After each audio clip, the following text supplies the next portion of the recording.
Hello friends, आज का हमारा टॉपिक है स्पेशल टाइप ऑफ क्रोमोसोम। यानी कि जो स्पेशल टाइप के जो क्रोमोसोम पाए जाते हैं वो कौन कौन से होते हैं या उनकी डिस्कवरी किसने की थी एंड ये किस में पाए जाते हैं, इसके बारे में हम इस वीडियो में डिटेल से पढ़ेंगे। एंड जो जनरल क्रोमोसोम होते हैं जो वुमेन के अंदर पाए जाते हैं उसकी जानकारी या उसकी जो स्टडी के बारे में जो इन्फॉर्मेशन होती है वो मैंने पिछले वीडियो में बता दी थी। चलो वीडियो को स्टार्ट करें। इससे पहले चैनल को सब्सक्राइब एंड वीडियो को लाइक ज़रूर कर दें। चलो वीडियो को स्टार्ट करते हैं। सबसे पहले जो स्पेशल टाइप ऑफ क्रोमोसोम वो कहाँ पर पाए जाते हैं? मोस्टली ये एनिमल्स में पाए जाते हैं। ह्यूमन में ये स्पेशल टाइप ऑफ क्रोमोसोम नहीं पाए जाते हैं। अगर हम कह सकते हैं जो एनिमल्स होते हैं उनमें स्पेशल टाइप ऑफ क्रोमोसोम है वो प्रेजेंट होते हैं एंड ये ह्यूमन में नहीं पाए जाते हैं। अगर इन्हें स्पेशल टाइप क्रोमोसोम क्यों कहा जाता है? नॉर्मली मॉर्फोलॉजी के बेस पर मॉर्फोलॉजी के बेस पर जो क्रोमोसोम होते हैं, ये जो नॉर्मल क्रोमोसोम है उससे बहुत जीनेट या बहुत बड़े होते हैं, लार्ज साइज के होते हैं, इसलिए इन्हें स्पेशल टाइप क्रोमोसोम कहा जाता है या इन्हें जीनेट क्रोमोसोम भी कहा जाता है। तो हम कह सकते हैं इनकी मॉर्फोलॉजी या के बेस पर इन क्रोमोसोम को स्पेशल टाइप ऑफ क्रोमोसोम कहा जाता है। जो ये नॉर्मल क्रोमोसोम होते हैं उनसे जो साइज होता है उनमें बहुत लार्ज होते हैं, लार्ज टाइप के होते हैं, इसलिए इन्हें स्पेशल टाइप ऑफ क्रोमोसोम कहा जाता है। चलो अब बात करते हैं ये क्रोमोसोम कौन कौन से होते हैं। फर्स्ट पर आता है लैम्प-ब्रूस क्रोमोसोम।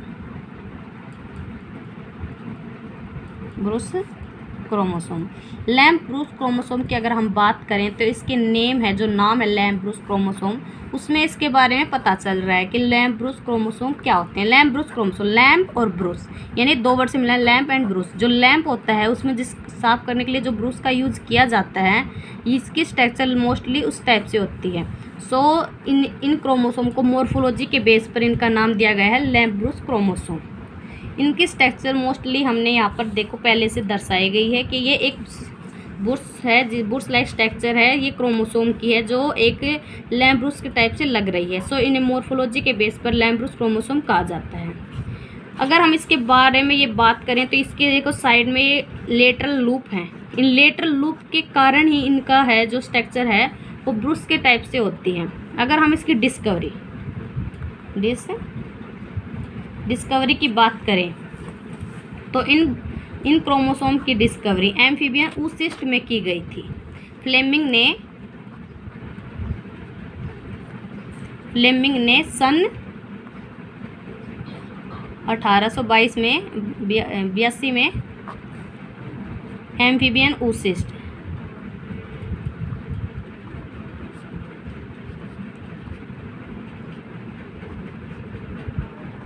में इन्हें डिस्कवर किया। यानी कि एम्फीबियन oocyst के अंदर उन्होंने एक लैम्प-ब्रूस के टाइप से एक स्ट्रक्चर को देखा, जिन्हें इन्होंने क्या कहा, लैम्प-ब्रूस। इन्हें नेम नहीं दिया, मतलब इन्हें देखा था। इसके बाद रुकार्ट नामक वैज्ञानिक, कौन से? रुकार्ट नामक वैज्ञानिक आए, उन्होंने इसे नेम दिया लैम्प-ब्रूस क्रोमोसोम। यानी कि अगर हम बात करें कि इसकी डिस्कवरी किसने की? डिस्कवरी फ्लेमिंग ने की है, लेकिन जो नेम है वो किसने दिया है? रुकार्ट ने दिया है। अब अगर हम बात करें कि और किन किन जो एनिमल्स होते हैं उनमें ये पाया जाता है, मोस्टली ये शार्क, रेप्टिलिया एंड बर्ड्स की oocyst के अंदर यह पाया जाता है। ये मतलब हम समझ गए हैं कि ये क्या होते हैं। ये क्रोमोसोम जो होते हैं ये ब्रूस के टाइप से होते हैं। इसकी डिस्कवरी किसने की थी? फ्लेमिंग ने की थी। एंड इसके बारे में रुकार्ट ने इसको नेम दिया, शार्क, रेप्टिलिया की एंड बर्ड्स की oocyst में ये पाए जाते हैं। अब हम बात करें कि अगर अब एक क्वेश्चन बनता है कि इसे है ना जो ब्रूस लाइक स्ट्रक्चर होती है वो क्यों कहा गया, या मतलब ऐसी कौन सी स्ट्रक्चर होती है इसके अंदर जो जिसके कारण से ये हमें ब्रूस टाइप से दिखाई देते हैं, इसे लैम्प-ब्रूस नाम दिया गया। तो अगर ये क्वेश्चन मोस्टली पूछा जाता है। लेकिन हम अगर बात करें, अब मैंने पहले भी बताया था, इसमें एक लेटरल लूप पाए जाते हैं। ये लेटरल लूप इससे एक ब्रूस लाइक स्ट्रक्चर का निर्माण करते हैं। सो इस कारण ही इन्हें लैम्प-ब्रूस क्रोमोसोम कहा जाता है। ये तो बात हुई लैम्प ब्रूस क्रोमोसोम की, यहाँ तक क्लियर है। अब आगे हम दूसरे नंबर पर आता है पॉलीटेन क्रोमोसोम। कौन से? पॉलीटेन क्रोमोसोम। ये है जो स्पेशल टाइप क्रोमोसोम है उसका दूसरे टाइप के हैं, पॉलीटेन क्रोमोसोम। पॉलीटेन क्रोमोसोम, ये क्रोमोसोम होते हैं, ये लार्ज टाइप के होते हैं और इनकी डिस्कवरी है वो स्लेवरी ग्लैंड यानी जैसे डिप्थेरिया, इंसेक्ट और सच एज ड्रोसोफिला, इनके लार्वा के अंदर है वो पॉलीटेन क्रोमोसोम की डिस्कवरी की गई थी। सो क्लियर है कि ये जो स्लेवरी ग्लैंड के जो लार्वा होते हैं, लार्वा की स्लेवरी ग्लैंड होती है उसमें इसकी पॉलीटेन क्रोमोसोम की डिस्कवरी की गई थी। इन क्रोमोसोम में जो क्रोमोनीमा होती है वो प्रेजेंट होती है, लेकिन इनमें क्रोमोनीमा है एक जो मिलकर एक कॉम्प्लेक्स लाइक स्ट्रक्चर बनाती है। अगर हम इसके मोस्टली अगर डेफिनेशन देखें तो कह सकते हैं कि जो क्रोमोनीमा है वो इसके अंदर प्रेजेंट होती है एंड यह एक कॉम्प्लेक्स स्ट्रक्चर का फॉर्मेशन करती है, जिसे क्या कहते हैं? पॉलीटेन क्रोमोसोम कहते हैं। ये पॉलीटेन क्रोमोसोम है, ये मैनी जो बॉन्ड एंड इंटरबॉन्ड्स में मिलकर बने हुए होते हैं, या इसे हम इसमें जो पार्ट होता है ये होता है जो उभरा हुआ पार्ट होता है उसे पफ पार्ट कहते हैं, जो निचला पार्ट होता है उसे क्या कहते हैं? Non puff. अब बात करते हैं इसकी डिस्कवरी की।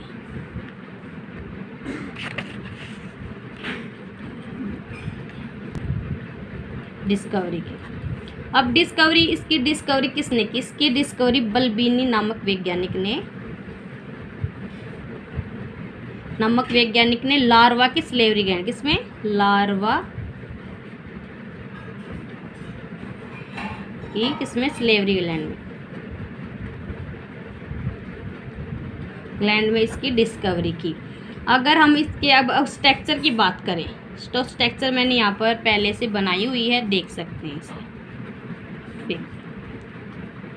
पॉलीटेन क्रोमोसोम, ओके। अब अगर हम इसमें बात करें तो इसके पार्ट में ये तो है पफ पार्ट, क्या है? Puffed part. ये है नॉन पफ पार्ट।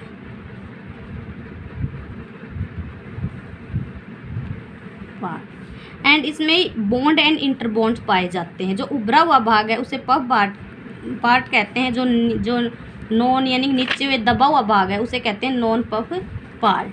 अगर हम इसकी भाई फॉर्मेशन या इसके बारे में बात करें कि भाई इसका उद्भव कैसे होता है या कैसे बनते हैं ये, तो ये एंडोमाइटोसिस के कैसी प्रोसेस होती है? एक एंडोमाइटोसिस प्रोसेस होती है जिसके द्वारा इसका फॉर्मेशन या पॉलीटेन क्रोमोसोम का फॉर्मेशन होता है। तो अब ये पॉलीटेन क्रोमोसोम की जनरल इन्फॉर्मेशन हो गई है कि इसके स्ट्रक्चर हो गई है या इसमें कौन से पार्ट पाए जाते हैं। और अगर हम इसके जैसे नॉर्मल क्रोमोसोम में पाए जाते हैं क्या? सेंट्रोमियर, जो इसे अटैच करता है या इसे दो भाग में पार्ट में डिवाइड करने का कार्य करते हैं। वैसे इसमें जो पाया जाता है वो क्याजमेटा पाए जाते हैं, जो इसे दो भागों में डिवाइड करने का वर्क करते हैं। अब तीसरे नंबर पर आते हैं बी क्रोमोसोम। ये क्रोमोसोम बी क्रोमोसोम है, इन्हें हम सुपीरियर क्रोमोसोम या असेसरी क्रोमोसोम भी कहते हैं। Supernumerary and accessory chromosome, okay. अगर हम इसकी बात करें तो इसके बारे में हमें ज़्यादा इंफॉर्मेशन नहीं है, यानी कि इसके बारे में प्रोवाइड नहीं हुई है इंफॉर्मेशन। अगर हम इसे कहते हैं तो ये जेनेटिकली इनएक्टिव होते हैं, लेकिन अगर अज्यूम्ड किया जाता है यानी कि अनुमान लगाया जाता है जो हेट्रोक्रोमेटिड होते हैं,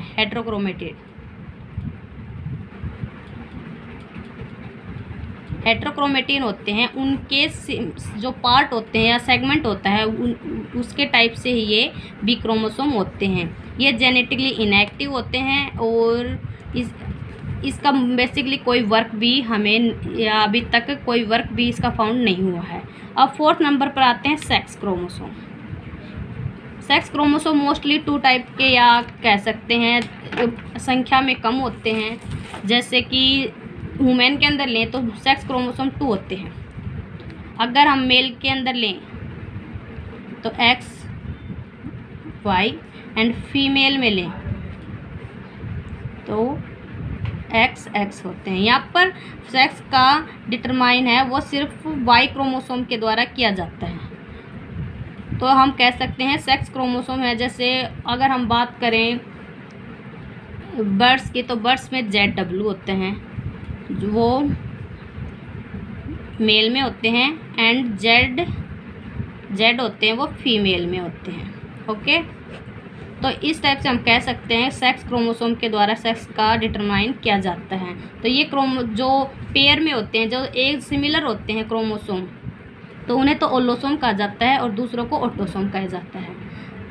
ओके, अब क्लियर है कि ये 4 टाइप के होते हैं सेक्स क्रोमोसोम, एंड ये पूरे मिला के स्पेशल क्रोमोसोम है, ये 4 टाइप के होते हैं। फर्स्ट होता है वो लैम्ब्रूस होता है, सेकंड होता है पोलिटिन होता है, थर्ड है बी क्रोमोसोम, एंड फोर्थ है सेक्स क्रोमोसोम। ये हम स्पेशल टाइप क्रोमोसोम के बारे में जनरल इन्फॉर्मेशन हमें यहाँ पर मैंने आपको बता दी है। एंड आने वाले वीडियो के लिए हमारे चैनल को सब्सक्राइब एंड वीडियो को लाइक ज़रूर कर दें। अगर आप कोई अदर टॉपिक के ऊपर जानकारी प्राप्त करनी है तो हमें कमेंट में बता सकते हैं। ओके, धन्यवाद।